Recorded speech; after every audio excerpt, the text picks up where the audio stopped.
5월은 가정의 달이죠. 지난주 금요일 어린이날을 지내셨고 내일은 또 어버이날입니다. 가족 행사도 많고 돈 들어갈 일도 참 많은 달이죠. 스승의 날도 있고 부부의 날도 있고 성년식도 있고, 예전에는 5월이 가정의 달이라고 해서 꽃피고 따뜻한 봄에 5월에 결혼들을 그렇게 많이 했습니다. 그래서 5월이 결혼 기념일인 가정들도 있습니다. 인터넷 기사를 보니까 5월에 초과 지출을 하지 않기 위해서 연봉 대비 각 기념일에 얼마까지 지출할 수 있는지 계산하는 방법까지 알려주는 기사도 나와 있더군요. 현대인의 삶 돌아보면은 일하면서 바쁘고 가정 돌보면서 바쁘고, 특히 5월 이것저것 챙겨야 할 날들이 많아서 정말 바쁘기도 합니다. 우리 전 세대 어른들도 이렇게 바쁘게 살아오셨고요. 우리와 우리 다음 세대들도 이렇게 열심히 살아야 할 것입니다. 열심히는 살되 잊지 말아야 할 것이 있습니다. 오늘 시편 말씀에 여호와께서 집을 세우지 아니하시면 집을 세우는 자의 수고가 헛되며 여호와께서 성을 지키지 아니하시면 파수꾼의 깨어 있음이 헛되도다라고 했습니다. 집을 세운다라는 표현은 여러 가지가 있습니다. 그냥 우리가 살 집을 건축한다라는 의미로도 볼 수가 있지만, 집에 해당되는 히브리어 단어 베트는 성전을 지칭할 때도 쓰였고 가문을 말할 때도 사용하는 단어입니다. 또한 특정한 사람들이 거주하는 영토나 이스라엘 전체 한 나라를 의미하기도 했습니다. 사람들의 삶을 보면 내 가정이 잘 되기 위해 열심히 일하고, 내가 경영하는 기업, 내가 속한 단체나 국가가 부하고 강하게 되기 위해서 목숨까지 걸면서 일을 합니다. 그러나 하나님의 돌보심이 없으면 사람의 모든 수고와 계획이 헛되다는 사실을 오늘 본문 말씀은 분명히 우리에게 명시해 주고 있습니다. 지금 여러분은 어떠한 일로 바쁘십니까? 그 일이 하나님 앞에서 부지런한 삶입니까? 아니면 하나님의 뜻과 하나님의 나라와 아무런 상관없이 그냥 바쁘고 부지런한 일입니까? 스스로에게 질문해 봐야 됩니다. 하나님의 돌보심이 없으면 일찍 일어나고 늦게 눕는 수고도 헛되다라고 했습니다. 지금 내가 눈꽃 들 새 없이 바쁘게 산다 할지라도 정작 모든 일을 이루시는 하나님에 대해서 무관심하다면, 그 하나님의 약속과 벗어나 있다면 나의 부지런함이 나의 수고가, 나의 땀 흘림이 모두 다 허무한 일에 불과하다는 사실을 우리는 깨달아야 됩니다. 그렇다고 해서 사람의 모든 일이 헛되다라는 이 모든 말씀이 우리가 부지런하게 일할 필요가 없다, 계획을 세울 필요가 없다라는 뜻은 아닙니다. 어차피 하나님이 다 알아서 하실 일 아닙니까? 인간이 결정할 수 있는 일이 아무것도 없는데 뭘 열심히 합니까? 사회의 가치와 질서를 부정하는 그런 허무주의로 이해해서는 안 됩니다. 오히려 성경은 곳곳에서 부지런해야 되고 지혜롭게 그 길을 걸어가야 된다라고 가르치고 있습니다.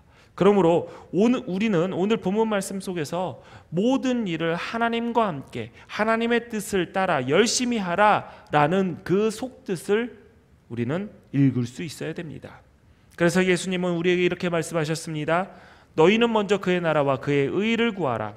그리하면 이 모든 것을 너희에게 더하시리라 라고 했습니다. 여러분, 우리는 세상에 쉬운 일이 하나도 없다고 이야기합니다. 그러나 막상 내가 계획하면, 내가 그 일에 뛰어들면 계획한 대로 다 잘 될 것이다 라고 착각에 빠집니다. 그래서 하나님의 도움이 필요하지 않은 사람처럼 하나님께 예배하지도 물어보지도 기도하지도 않습니다.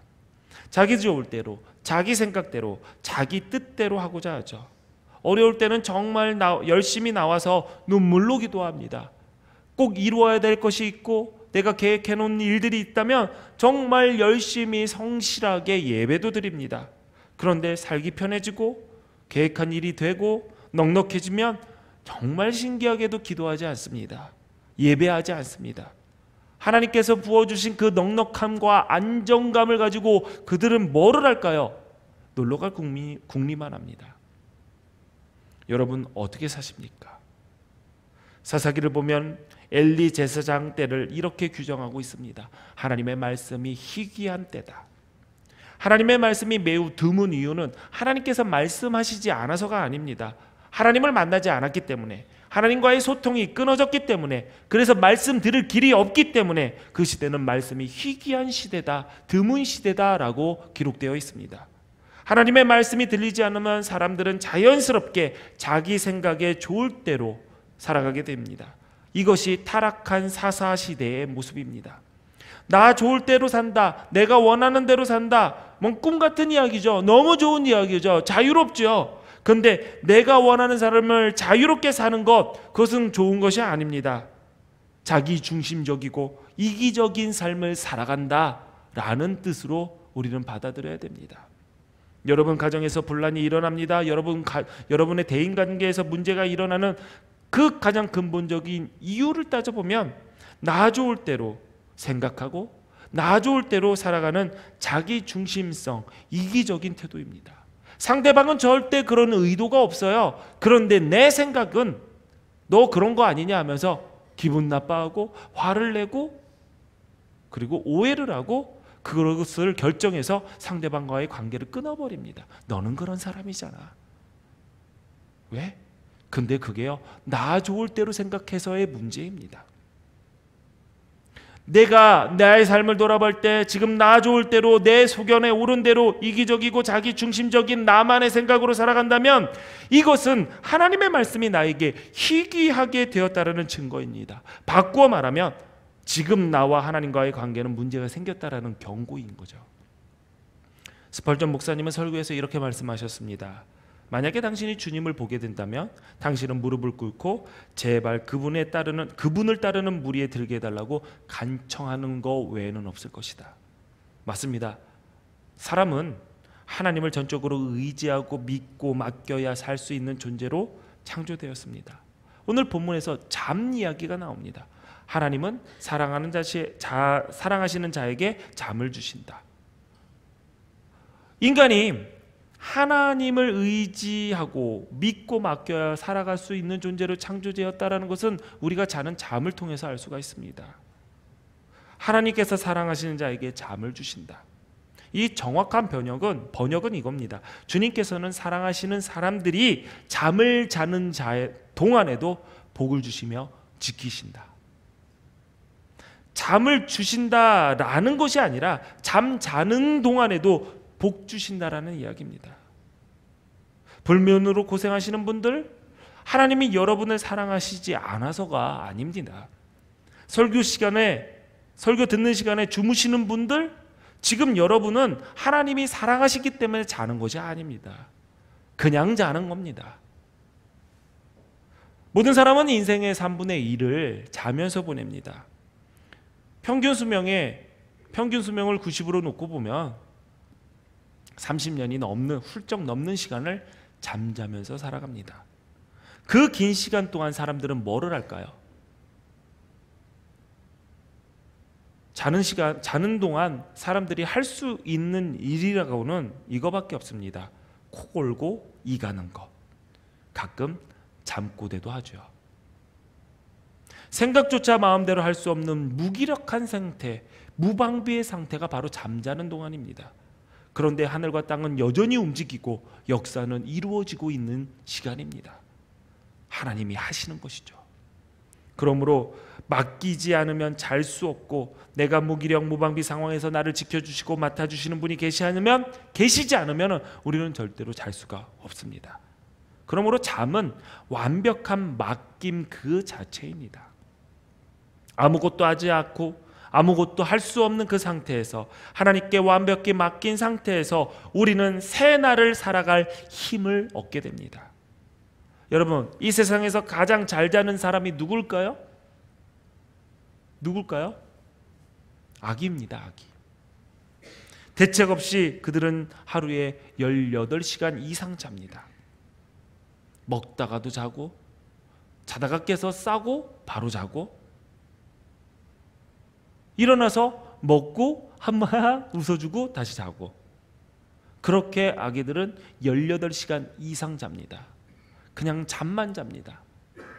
그래서 아기들 이렇게 보면은 좀 눈 떠 있고 깨어 있는 것을 보고 싶어가지고 아기가 일어났으면 좋겠다 하면서 기다리고 맨날 자는 모습밖에 못 봐 막 이러다가 앉아서 이제는 힘들어하죠. 좀 잠 좀 자라, 잠 좀 자라.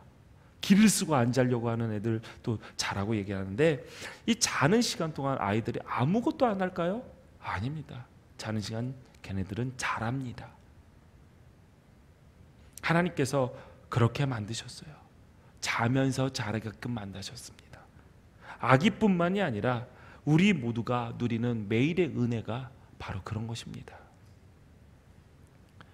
결혼을 해서 자녀를 낳고 가정을 꾸리는 것도 그저 본능에 따라 살다 보니 자연스럽게 얻어진 결과다라고 여길 수 있습니다. 내 계획에 따라 자녀를 가질 수 있고 그렇지 않을 수도 있습니다. 그 선택은 내가 하는 것이다라고 착각을 하죠. 하지만 성경은 부모가 낳은 자식도 여호와의 기업, 곧 하나님의 선물임을 분명히 하고 있습니다.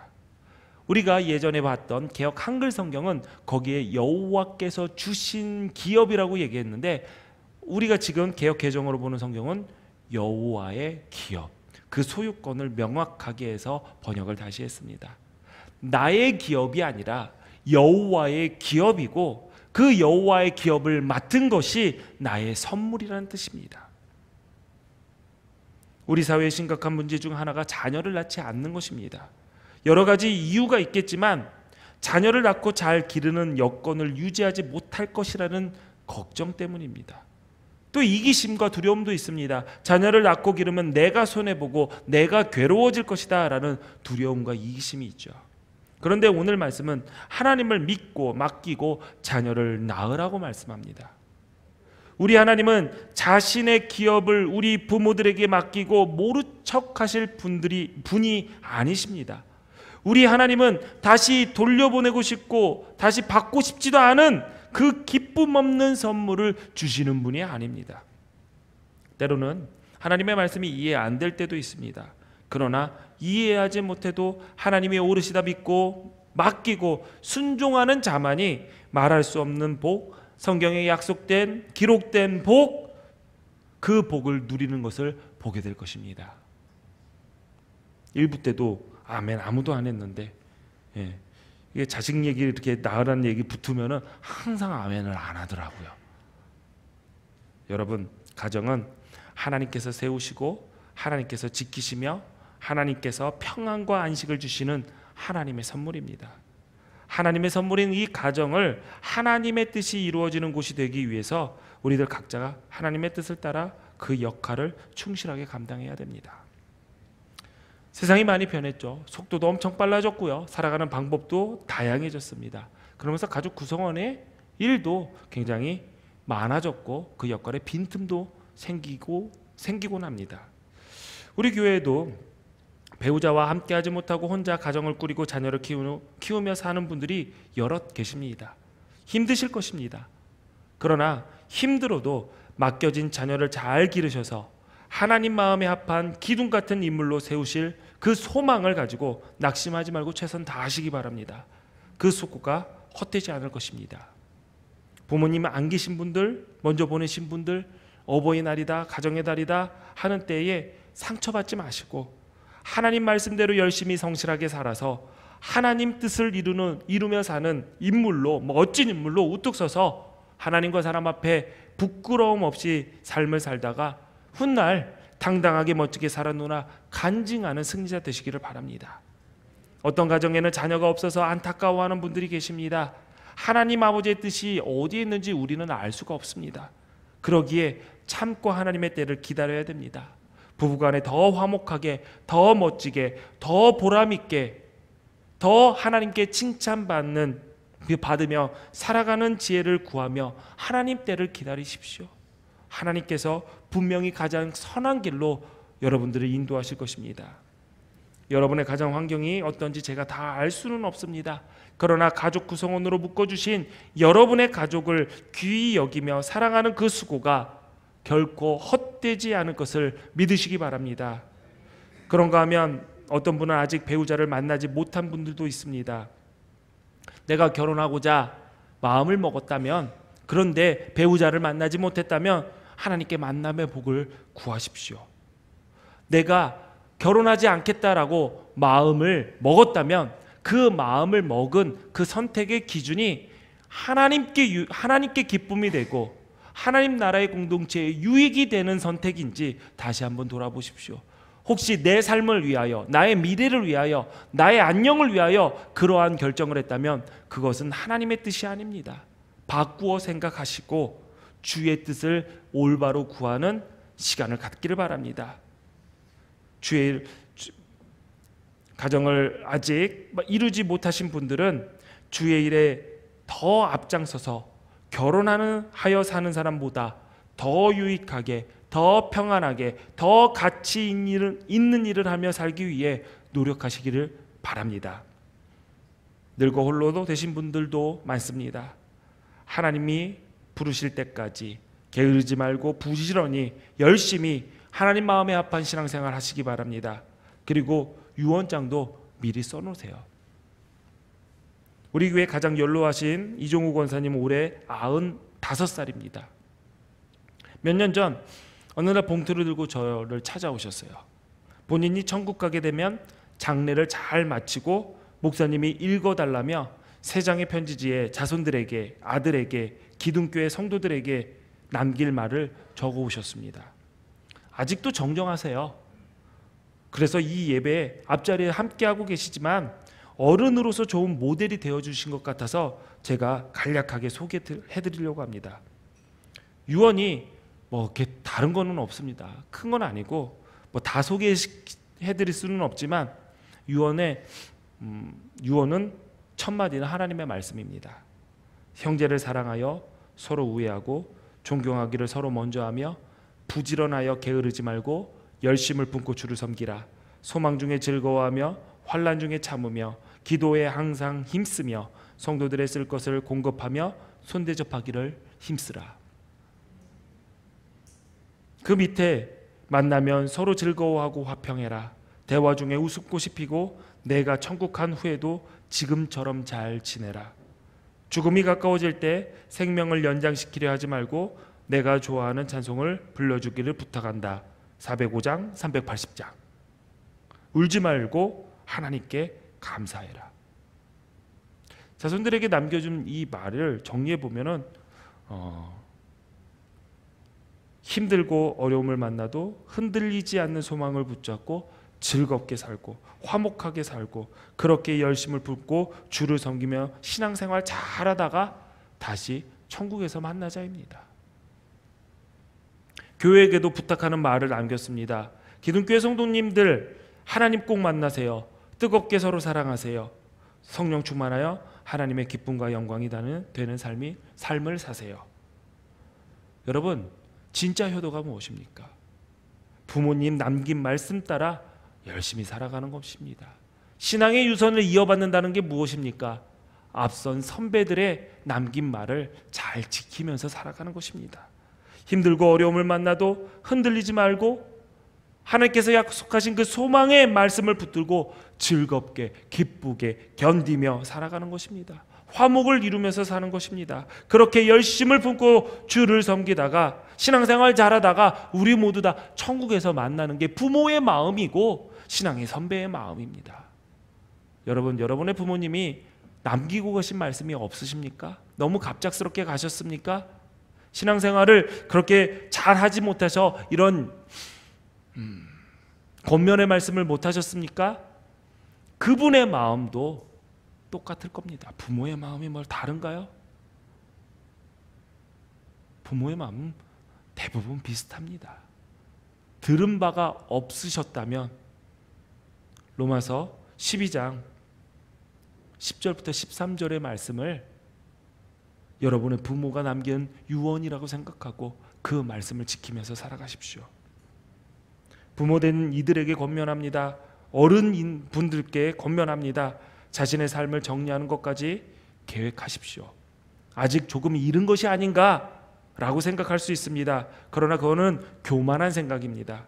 내일이 나에게 주어질지는 모를 일입니다. 하루에도 수없이 많은 위험들이 우리를 스쳐 지나가는데 한 치 앞도 알지 못하는 인생 가운데서 어느 누가 감히 내일을 장담합니까? 오는 것은 순서가 있어도 가는 것은 순서가 없습니다. 제가 여러분들에게, 여러분의 어른들에게, 저보다 나이 많으신 어른들에게 얘기합니다. 제가 여러분의 장래를 집례하겠습니다. 그거는 그냥 하는 소리예요. 제가 장래를 집례할지 제 영정에 그분들이 제 앞에 꽃을 놓지는 모를 일입니다. 그러니 부모된 이들, 어른된 이들은 자신의 삶을, 자녀들에게 무엇을 남기고 가야 될 것인가를 분명히 정리하면서 이런 거 아닙니다. 여러분들에게 자녀가 있다면 남기셔야 되고요. 그리고 우리 이종우 권사님처럼 나의 장래를 집례할 목사, 내 장래를 집례해 줄 내 교회가 있어야 됩니다.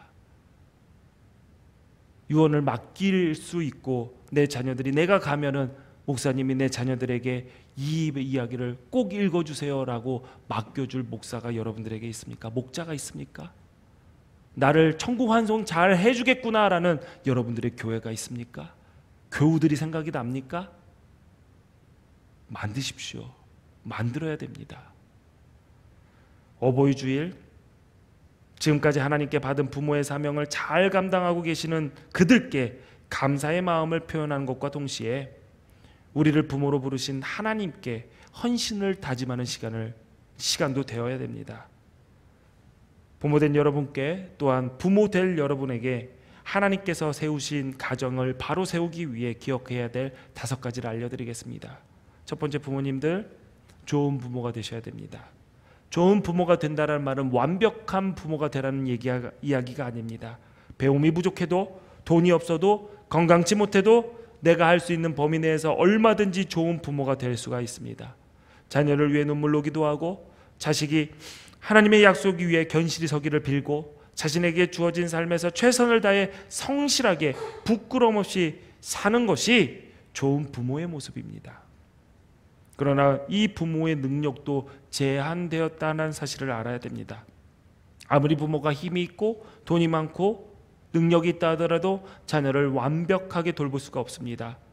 여러분들이 내가 스스로 생각할 때 내 아들은, 내 딸은 내가 있어야 돼, 내가 중요해, 내가 다 해줄 거야 라고 생각하신다면 엄청난 착각에 빠져 있는 것입니다. 우리나라 청소년들에게 기분이 가장 좋을 때가 언제인지 물어봤습니다. 첫 번째 뭐냐면 시험 잘 봤을 때, 두 번째가 뭐냐면은 방학할 때, 세 번째는 집에 부모님이 안 계실 때입니다. 그런데 내가 있어야 된다고요? 그건 나만의 착각입니다. 여러분들의 자녀들은 계속 전화를 합니다. 저희가요, 수요일 예배 때, 금요일 때, 그리고 일하다가 저희 부부가 늦게 들어가면은 저희 막내는, 저희 둘째는 계속 전화합니다. 아빠, 엄마 언제 와요? 어디에요? 여러분들의 자녀도 그러죠. 어디에요? 언제예요? 그 여러분 보고 싶어서가 아니라 내 자유 시간이 얼마큼 남았나 그 시간 계산하기 위해서입니다. 왜 한번 해봤거든요. 거의 앞에서 아직 멀었어. 그러고 문을 열었더니 뭔가 바퀴벌레들 이렇게 불 켜면 싹 사라지는 그런 거 있잖아요. 당당당당당당당당 하면서 방문 닫히고 그런 소리가 들리더라고요. 이것들. 여러분, 아들, 딸에게 부모인 내가 꼭 필요하다는 생각을 하기에 앞서서 겸손하게 하나님께 그 자녀를 맡기고 기도하시기 바랍니다. 그리고 자녀와 좋은 관계를 맺는 것도 꼭 필요합니다. 하나님의 기업이고 하나님의 상급이기 때문에 가족들에게 존중과 무례함이 없어야 돼요. 가족들을 존중하고 무례함이 없어야 됩니다. 가까운 사이라고 편하게 말 놓는 거 자제하셔야 됩니다. 말이 편해지면 나가는 말에 거름이 없습니다. 그냥 나갑니다. 존댓말은 우리나라 사람들에게 상대방을 존중한다는 마음의 표시를 담은 가장 대표적인 태도이자 표현입니다. 그래서 부부간의 존댓말을 사용하는 것이 아이들 교육에 절대적인 영향을 미치게 되어 있습니다. 그러니 여러분, 자녀들에게 말할 때도 너무 편하게 말하고, 자녀들도 부모에게 말할 때 편하게 말하면 그 집은 언젠가 큰 문제, 그 말 때문에 문제를 한 번씩은 겪게 되어 있습니다. 저는 성도들에게도 교회에서 서로 대할 때 이름을 부르거나 말을 놓지 말라고 가르칩니다. 가끔 교회에 있다 보면 이름이 불리고 야, 너라는 소리가 들립니다. 저는 불편하다기보다는 굉장히 불안합니다. 제 멋대로 말하는 아이 한번 생각해 보십시오. 멋대로 얘기해요. 그 아이는 행동도 거의 자기 멋대로입니다. 우리 잘 알잖아요. 말이 편해지면 나가는 말의 표현도 나누는 내용도 위험해집니다. 저도 가정을 이룬 젊은 성도들에게는 말을 놓지 않으려고 합니다. 말을 놓았던 이들에게 존댓말을 하려고 하니까 자꾸 실수할 때도 있습니다. 그래도 계속 신경을 씁니다. 가까운 가족들과 가까운 영적 가족들, 좋은 관계를 맺기 위해서 지혜롭게 행동하실 수 있어야 됩니다. 성경에 부모가 부지런히 아이를 가르쳐야 한다고 했습니다. 부모는 교사입니다. 성경 교사입니다. 그런데 여러분들의 부모는 자꾸 공부만 시키려고 합니다. 여러분들 과외도 시키고 학원도 보내고 다 열심히 여러분들의 번 돈 다 여러분들의 자식들이 쓰잖아요. 아니에요? 나 집에서 교과서만 공부하고 수능 100점 맞았어요. 뭐 이런 사람들 요즘은 그런 신문 기사는 안 나오잖아요. EBS만 봤어요. 이런 거 안 나오잖아요. 그렇게 세상의 공부는 잘 시키려고 하고 많이 시키려고 하는데 하나님의 말씀, 영생의 말씀, 생명이 들어있는 말씀에 여러분들 얼마나 투자하십니까? 왜 세상 공부는 너희가 혼자 알할 수 없으니 선생을 붙이고 어떻게든 가르쳐 보려고 하는데 왜 하늘나라의 공부는, 하나님의 생명의 공부는 선생을 붙이지도 않고 학원도 보내지도 않고 가외도 시키지 않고 알아서 하라고 얘기를 할까요? 여러분, 혹시 여러분의 자녀 성경 과외 시키시는 분 계십니까? 있으신가요? 있으면 손 들어보세요. 저 알바 좀 할게요. 여러분들이 가르치셔야 됩니다. 바르게 살도록 가르쳐야 됩니다. 그냥 놔두는 것은 성경 말씀에 부합한 것이 아닙니다. 명절에 할아버지 할머니께 인사하러 가야 될 때 자녀들에게 묻지 않습니다. 야, 오늘 할아버지 할머니 생신인데 가볼래? 저 마음의 준비가 되지 않았어요. 그래, 너가 마음의 준비가 될 때 할아버지 할머니 생신 때 가자. 명절이에요. 인사드리러 가야지. 저 가기 싫어요. 너무 바빠요. 그래, 가지 말아라. 그러는 가정이 있나요? 대부분 없을 겁니다. 묻지도 않고 그냥 가져가는 게 아니죠. 그냥 데려갑니다. 안 가려고 그러면은 협박을 합니다. 그래, 너 여기서 혼자 며칠 동안 잘 지내봐. 그러면 흐흐흐 하면서 따라옵니다. 왜죠? 왜 그러게 하죠? 그러야 할 일이기 때문에 선택권을 주지 않는 것이죠. 가끔 예배하는 것에 대해서 물어보는 부모들이 있습니다. 그게 왜 물어볼 문제입니까? 하나님 만나러 갈래? 하나님 인사하러 갈래? 하나님 말씀 들으러 갈래? 마음의 준비가 안 됐구나. 그래, 마음의 준비가 되면 너가 그때 하나님께 인사드리러 가렴. 예배하러 가렴. 왜 그럴까요? 이것은 예의와 도리를 떠나서 생명이 걸린 문제입니다. 불타는 집이 있습니다. 너 나갈래? 여기 있을래? 다음에 나갈래? 마음의 준비가 안 됐구나. 마음의 준비가 되면 이 불타는 집에서 네가 나오렴. 묻습니까? 말도 안 되는 소리죠. 빨리 나가 소리치고 끌고 나오고, 안 나가려면 업고라도 나와야 하는 것이 당연한 것이죠. 그러므로 여러분들, 하나님의 말씀 가르치는 것을, 생명을 가르치는 것에 대해서 좋은 부모는 게을러서는 안 됩니다. 누구에게 떠넘겨서도 안 됩니다. 여러분의 몫입니다.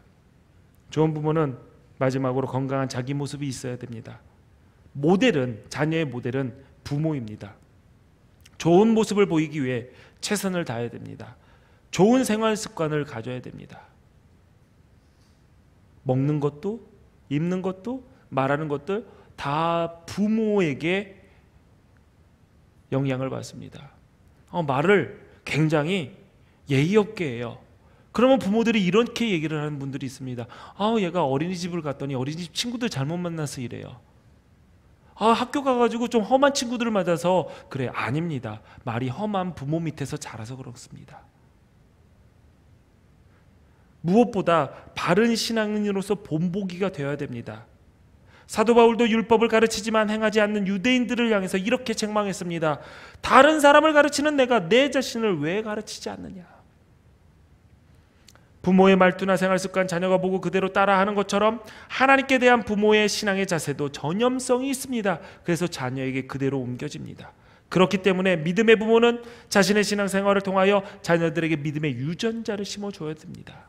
그런 부모가 되셔서 좋은 가정을 세우시길 바랍니다.